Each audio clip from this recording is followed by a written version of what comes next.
Hello, everyone. Welcome to a new episode of the Dissenter. I'm your host, as always, Ricardo Lopes, and today I'm joined by Dr. Javier Suárez. He is lecturer in the Department of Philosophy at the University of Oviedo in Spain. And today we're going to talk about his book, which he wrote together with Elisabeth Lloyd, Units of Selection. So, Dr. Suárez, welcome to the show. It's a pleasure to everyone. Thank you. Thank you for having me here. It's my honor to be here, actually. Thank you. So, would you like to start by giving a sort of an introduction to the discussion surrounding units or levels of selection in the context of evolutionary biology and philosophy of biology? Yes, sure. This is an agitated debate. So the current origins are usually settled in the 70s, but really the debate starts when Darwin writes the origin, basically.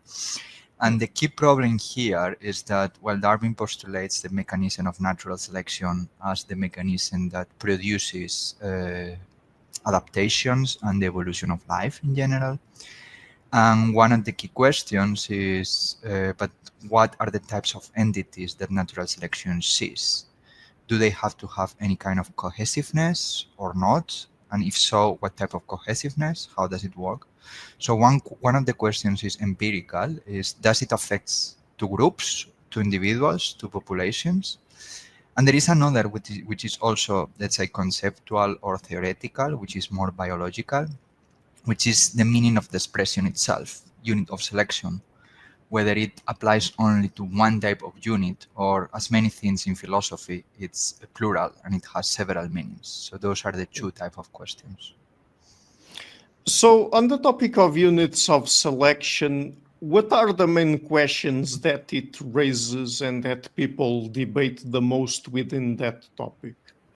So within that topic, yeah, as I was saying, is on the one hand the debate of whether groups can evolve by natural selection. That's one of the whole debates. So it's very clear for us that, I don't know, animals evolve by natural selection. No, so if you take lions, why do lions have the type of clones they have, or the type of? That's very clear. The question becomes more convoluted when it goes to groups. Why do groups have the traits they have? Is it a result of natural selection, or it's simply a result of individual selection, and then it's simply an aggregate that forms the group? And that's one of the main debates that people have in this topic. The other is a debate about the evolution of the biological hierarchy itself. So we know that we humans and animals and plants and are pluricellular or multicellular organisms. We are made out of several cells. The question is that originally, when life started, it was only single cells. And the question is, how could natural selection produce multicellulars? And that's another hot topic in the debate on units of selection. But what is a unit of selection actually? And how does this question relate to what natural selection is? Yeah, that's a very good question. So, a unit of selection is, as the name indicates, is the entity that evolves by natural selection, where natural selection is the mechanism. Now, people have different definitions or different conceptions of natural selection. Some people think that every trait evolved by natural selection, and we need to find a so-and-so story that tell us how natural selection could have produced this. Others think that it's simply natural selection refers to a type of process that occurs in nature and that gives rise to many different types of products, and it depends on whether it adds all the time on the same type of unit or not, or it changes, etc. And that's the whole relation. Depending how you see natural selection, you will see what the units are. So you have a wider view, you will have a wider view of units. If you have a narrower view, you will also have a narrower view on units. So, do we know if all traits are the result of natural selection? And what does that mean for a trait to be the result of natural selection? Yeah, that's a common misunderstanding, especially among, let's say, high school students. The answer to the first question is no. Most traits are not the result of natural selection. So there is a very famous article from Stephen Jay Gould and Lewontin called The Spandrels of San Marco, where they put the following example. Let's suppose that you want to make a cathedral, no, and you want to make this big thing on the top. I can't remember the name right now. Cúpula in Spanish. Anyway, so in order to make the columns stable, you need to create certain holes called spandrels that are there because they protect the surface that it can be built. However, these structures are there because of a physical necessity. Well, with natural selection, it happens the same. There are many traits that are there because of physical necessity, but are not a product of selection. They are not created by natural selection. What does it need for a trait to be a result of selection? Well, the trait needs to confer higher fitness to the bearer, and the trait needs to persist there precisely because it confers higher fitness. And that's when a trait is a result of selection. So not every trait has these characteristics. In the book, you talk about two different approaches to evolution. One is or you call it the adaptationist school, and the other, the evolutionary change school. Tell us about each of them. Yes, this distinction comes from Charles Goodnight, and actually is a distinction between two views of natural selection.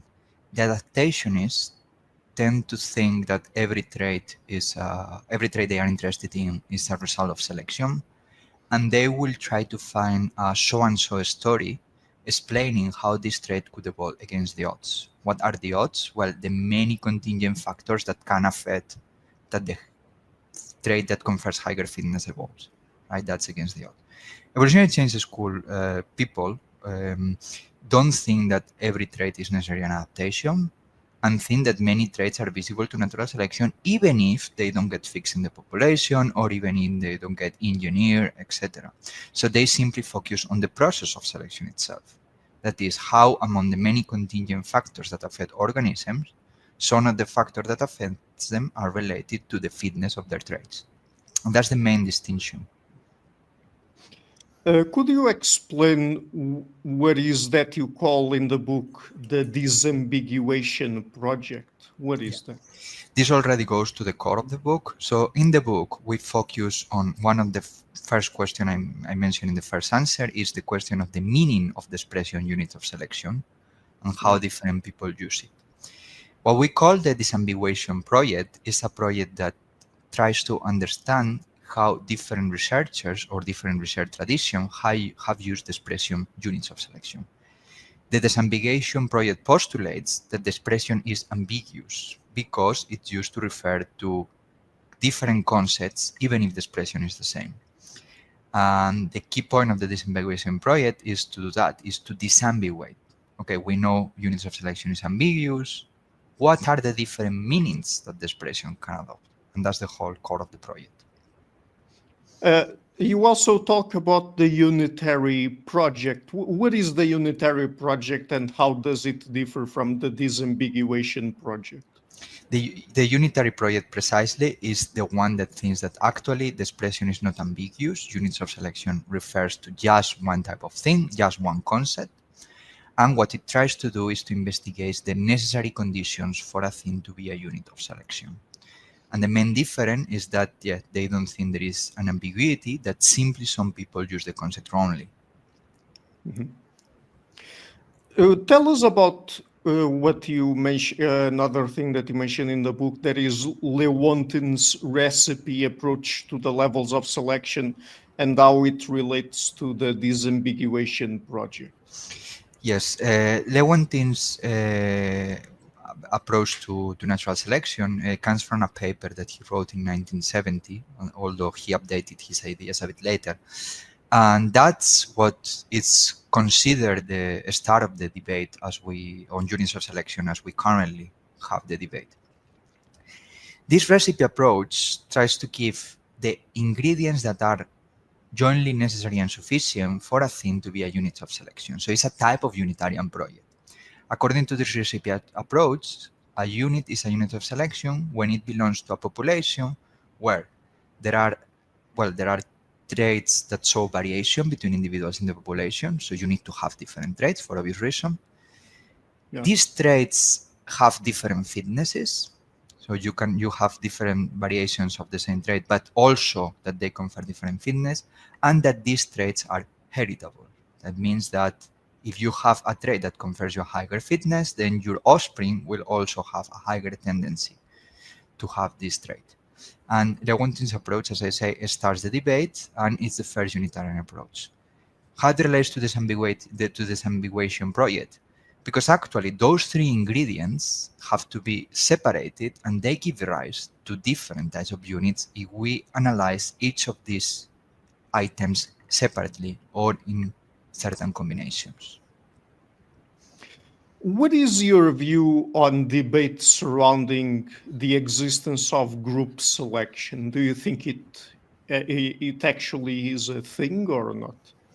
Yeah, in line with the Disambiguation Project, I would say that the question is ambiguous, right? So what do you mean by group selection?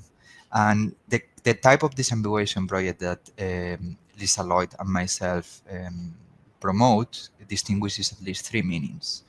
One meaning is interactor. We will talk later about that, I think. The other is manifestor of adaptation, and the other is a reproducer, reconstitutor. Now, is there group selection concerning interactors? Probably yes, depending on the type of group you are looking at. Is there group selection concerning manifestors? Probably as well. There will be for some cases.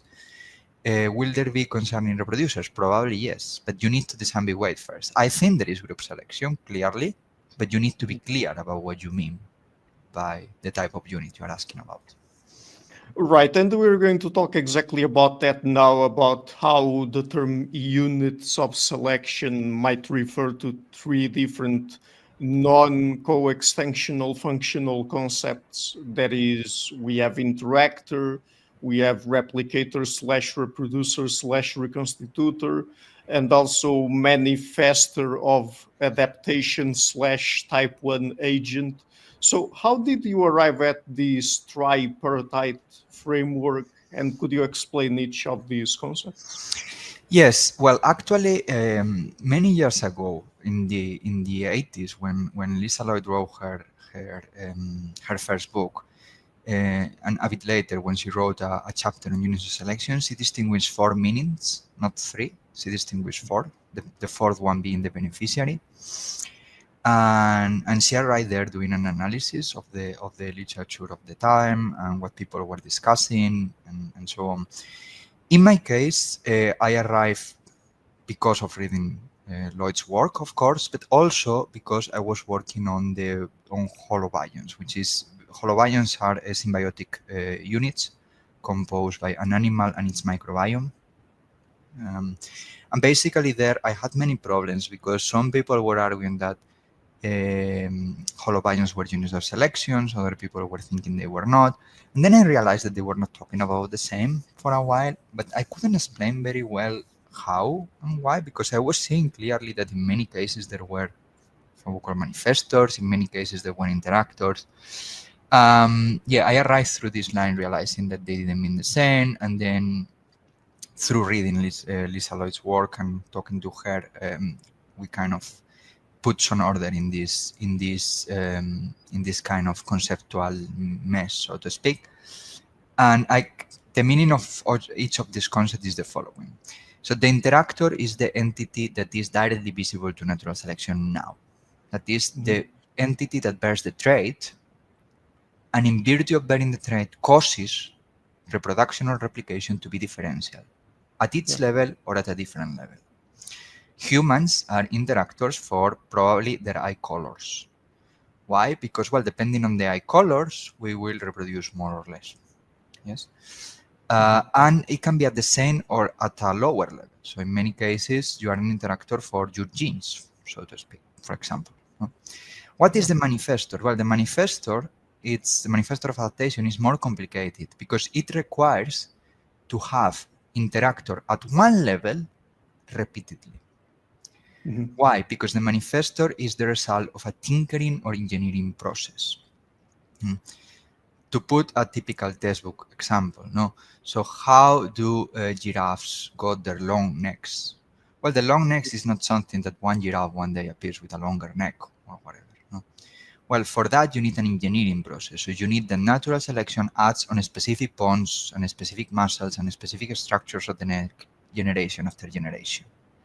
And then the neck becomes an adaptation, and the giraffe becomes a manifestor of that adaptation because it's the entity where this tinkering process has occurred. That's the difference with the interactor, because the interactor can just last one generation, can be very ephemeral, or it cannot, and then it becomes a manifestor or not. What is the reproducer? Well, that's a question of the genetic models, because the issue is that you need to count units. To know that selection has occurred, you need to count units somehow. What do we normally count? We normally count genes. Those are called replicators because of the mechanisms of copy, which are almost perfect compared to others. Sometimes you simply produce offspring through reproduction, like it happens with humans or giraffes. To continue with the example, those are called reproducers. And then the third term is reconstitutor, that it's a bit more convoluted because the reconstitutor actually accounts for the strange reproduction process that occur in groups. So in some cases of groups, what happens is that every generation there is like a rearrangement or a new assortment.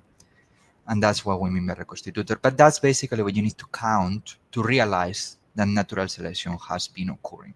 And that's why you need those three meanings, because you need to distinguish there are three different things going on there.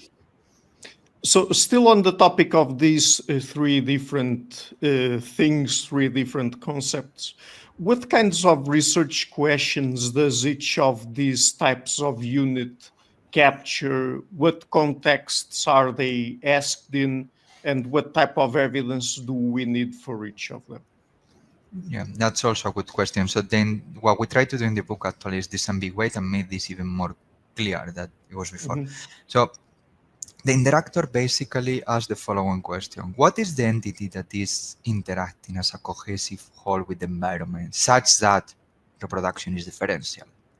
And this being differential is in virtue of the traits, that being differential is important. So what entity bears the traits that causes that reproduction is differential to how it would occur if it didn't have this specific variation of the trait? That's the key question for the interactor. For the manifestor is, what is the entity whose traits have been tinkering of engineering at the level? And that's a difficult question, because sometimes we have, when we first approach a system, and by system I mean a biological system, one might have the impression that the tinkering process has occurred at one level.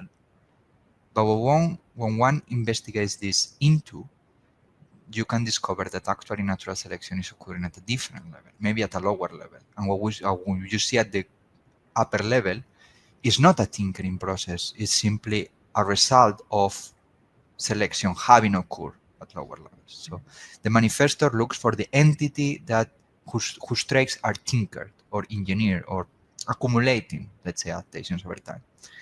And finally, the replicator, reproducer, reconstitutor replies to the entity that carries the heritability, which is essential. So it's an essential ingredient to count for interactors and an essential ingredient to track for manifestors, which is what are the units that guarantee the trait similarity across generations.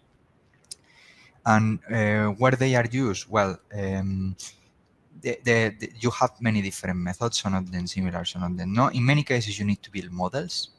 So for the interactor, you would usually have to build group selection models or MLS multi-level selection models. For the manifestor, it's common to build kin selection models, which they are a type of group selection model that appeals to the family relationship between the members of the group.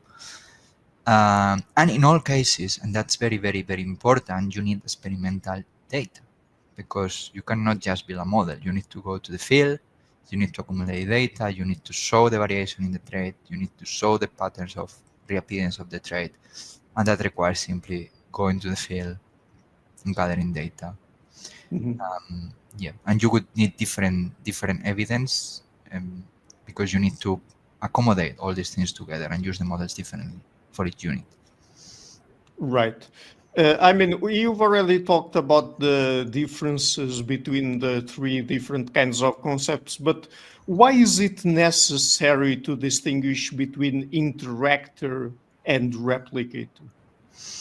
Yeah, that case is important because there is this general confusion, because in the general recipe by Lewontin and in evolution in general, you tend to think that you need, and obviously you need reproduction, because otherwise you can simply not track things that are going on. And reproduction is one of the bases of life, right? Many Yeah. definitions of life appeal to reproduction as the differential thing that life has, as opposed to inorganic nature.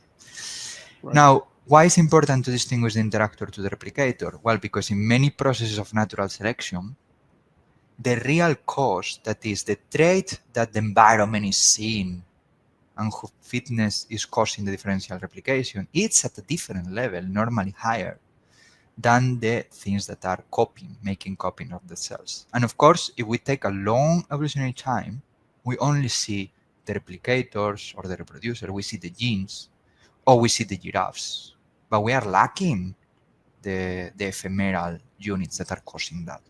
And that's why you need to distinguish those, because even if the two might overlap sometimes, normally what is the cause of what is being seen by the environment in the required way for natural selection to occur, it's at a different level from this that is being copied and that we can track over time. Would this reframe the way we approach debates surrounding kin selection versus group selection?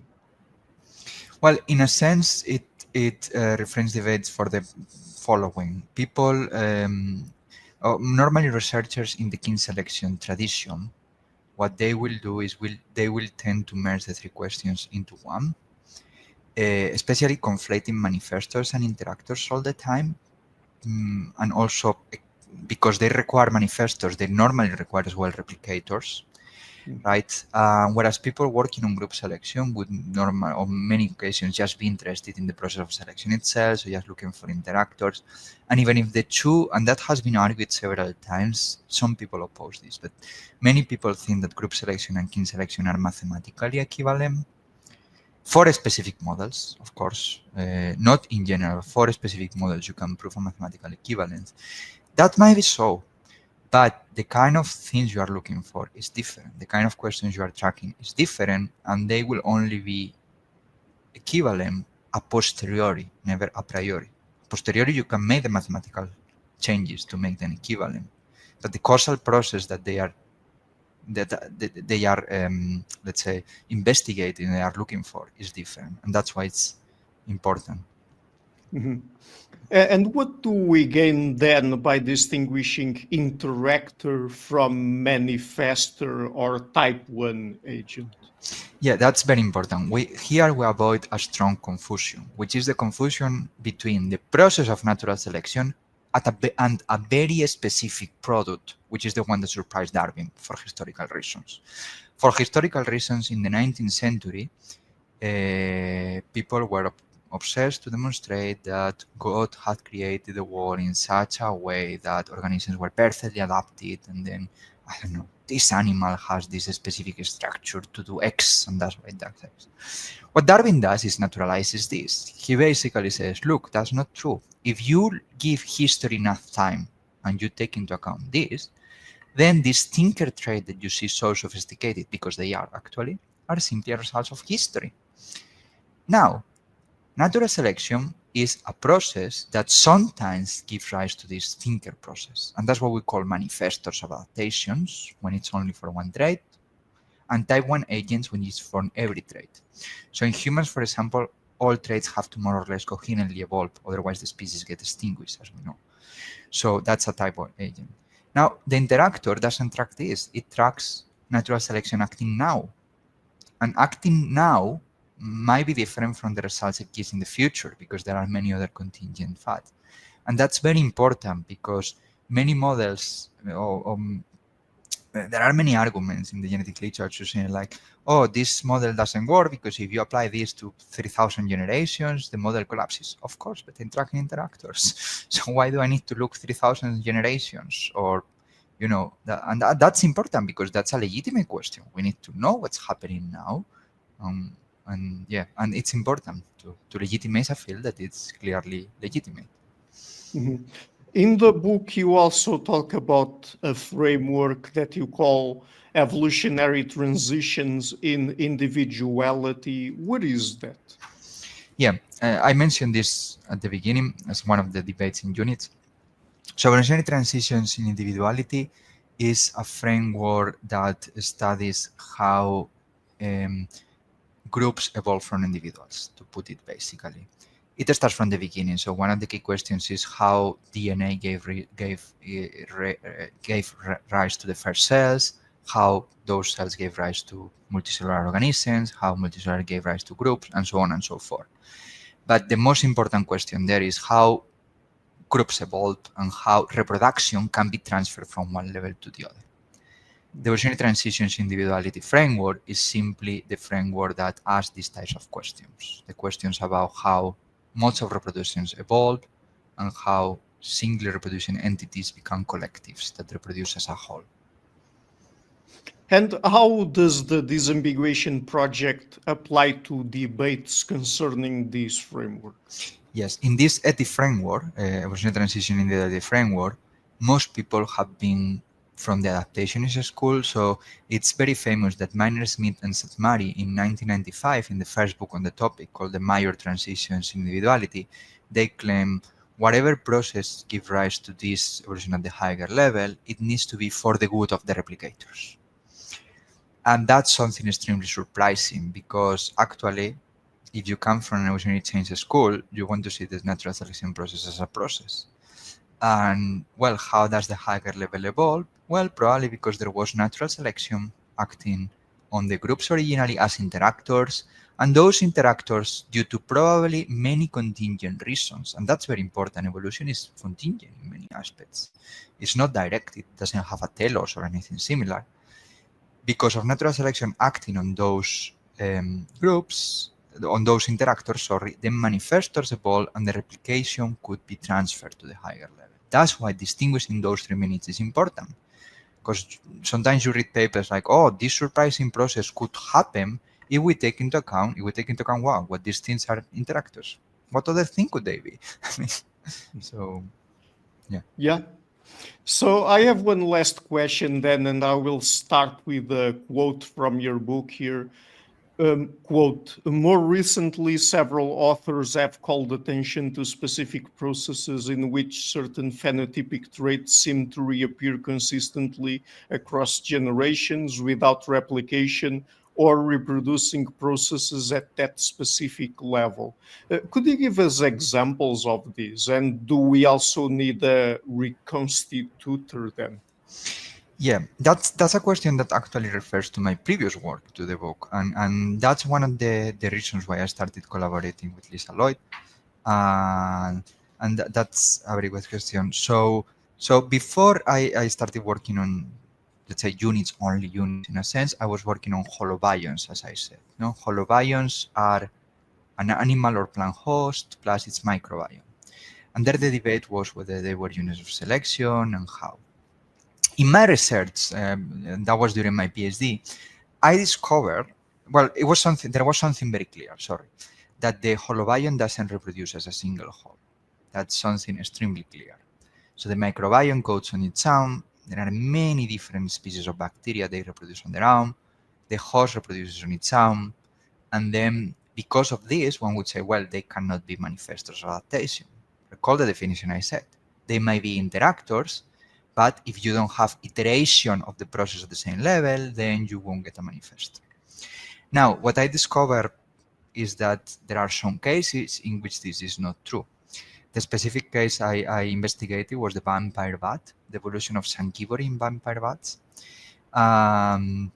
which is basically the fact that bats are the only animals that can have a strict blood-sucking diet, and that's something extremely surprising. And having a blood-sucking diet is a strong challenge physiologically for many reasons related to bladder, kidney failure. Well, there are many problems with pathogens that can in blood, but wouldn't can if you also eat flesh, and so on and so forth. And there is a big question there. So how did those creatures evolve?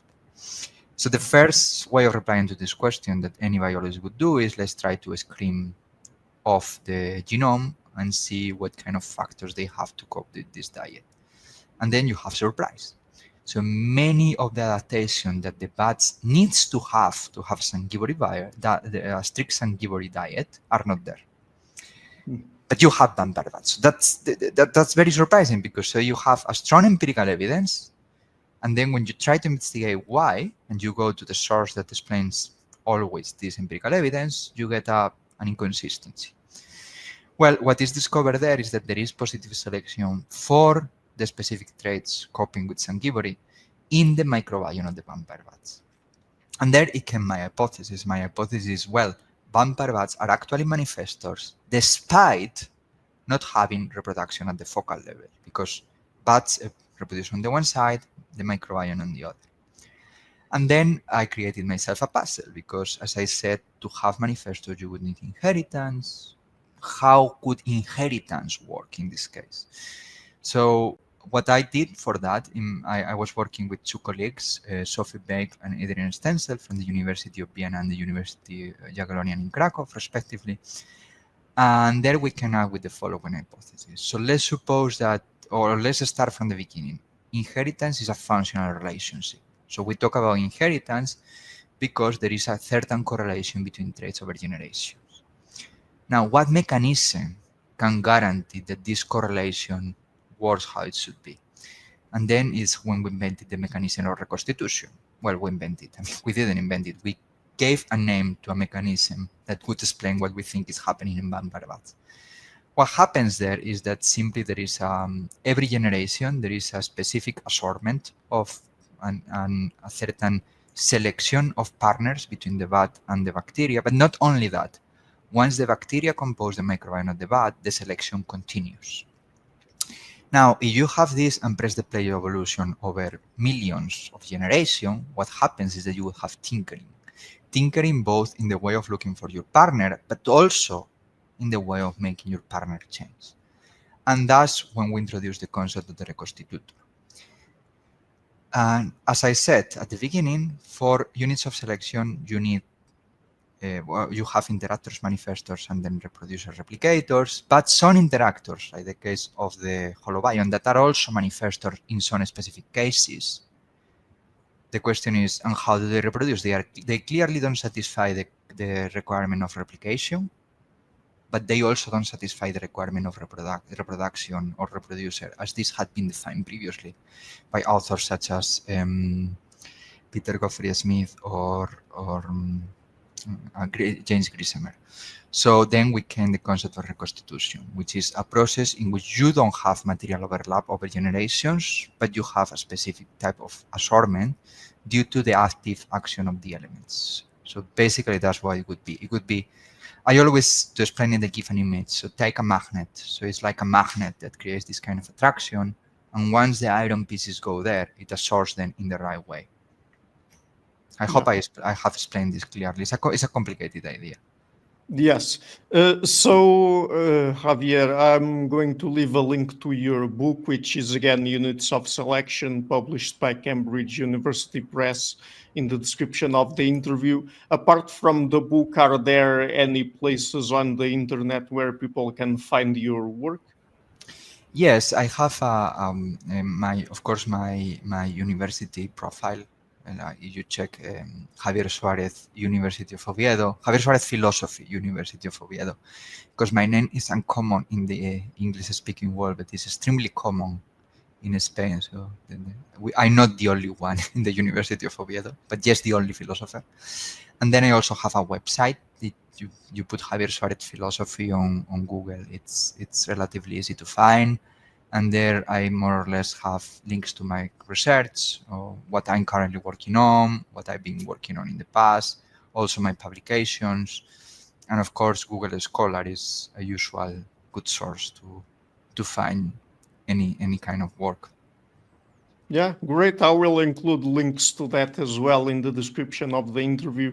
And thank you so much for taking the time to come on the show. It's been a pleasure to talk with you. Thank you for having me. It's my pleasure, actually. I'm looking forward to seeing the interview online. Hi guys, thank you for watching this interview until the end. If you liked it, please share it, leave a like and hit the subscription button. This show is brought to you by Enlights, learning and development done differently. Check their website at enlights.com, and also please consider supporting the show on Patreon or PayPal. I would also like to give a huge thank you to my main patrons and PayPal supporters: Per Ergo Larsen, Jerry Mullerens, Frederick Sunda, Bernardo Seixas, Olaf Alex, Adam Kessel, Matthew Whittingbird, Arno Wolf, Tim Hollis, Eric Alenia, John Connors, Philip Forrest Connolly, Dan Demetri, Robert Windiger, Rui Inácio, Zup, Marco Neves, Colin Holbrook, Phil Kavanagh, Michael Stormir, Samuel André, Francis Forte, Tiago Nunes, Fergal Cossen, Hal Herzog, Nuno Machado, Jonathan Labyrinth, João Linhares, Stantantia, Samuel Correia, Eric Hines, Mark Smith, João Eira, Tom Hummel, Sardas France, David Sloan Wilson, Yacila Dez Araújo, Romain Roach, Diego Londonho Correia, Yannick Punter, Adana Rusmani, Charlotte Bliss, Nicole Barbaro, Adam Hunt, Pavlo Stasevski, Nelek Bach, Guy Madison, Gary G. Alman, Sam Afzal, Adrian Yeager, Paul Tolentino, João Barbosa, Julian Price, Edward Hall, Edin Bronner, Douglas Fry, Franca Bortolotti, Gabriel Ponce Cortez, Ursula Litsky, Scott, Zachary Fish, Tim Duffy, Sonny Smith, John Wiseman, Daniel Friedman, William Buckner, Paul George Arnaud, Luke Loaki, Georgios Theophanos, Chris Williamson, Peter Wolozin, David Williams, Diogo Costa, Anton Erickson, Charles Murray, Alex Shaw, Maury Martinez, Coralie Chevalier, Bangalore Atheists, Larry Dealey Jr., Old Erringbon, Sterry, Michael Bailey, Dan Sperber, Robert Grassi, Igor N., Jeff McMahon, Jake Zool, Barnabas Radix, Mark Campbell, Thomas Dovner, Luke Nissen, Chris Story, Kimberly Johnson, Benjamin Galbert, Jessica Nowicki, Linda Brandon, Nicholas Carlson, Ismail Benzliman, George Coriatis, Valentin Steinman, Per Crowley, Kate Van Goller, Alexander Hubbard, Liam Dunaway, BR, Masood Ali Mohammadi, Perpendicular, Jonas Hertner, Ursula Goodenough, Gregory Hastings, David Pinsoff, Sean Nelson, Mike Lavigne, and Dios Necht. A special thanks to my producers: Isar Webb, Jim Frank, Lucas Stafiniak, Tom Vanagdam, Bernard Ugnik, Curtis Dixon, Benedict Mueller, Thomas Trumbull, Catherine and Patrick Tobin, Giancarlo Montenegro, Alnick Ortiz, and Nick Golden, and to my executive producers Matthew Lavender, Sergio Quadriano, Bogdan Kanivets, and Rosie. Thank you for all.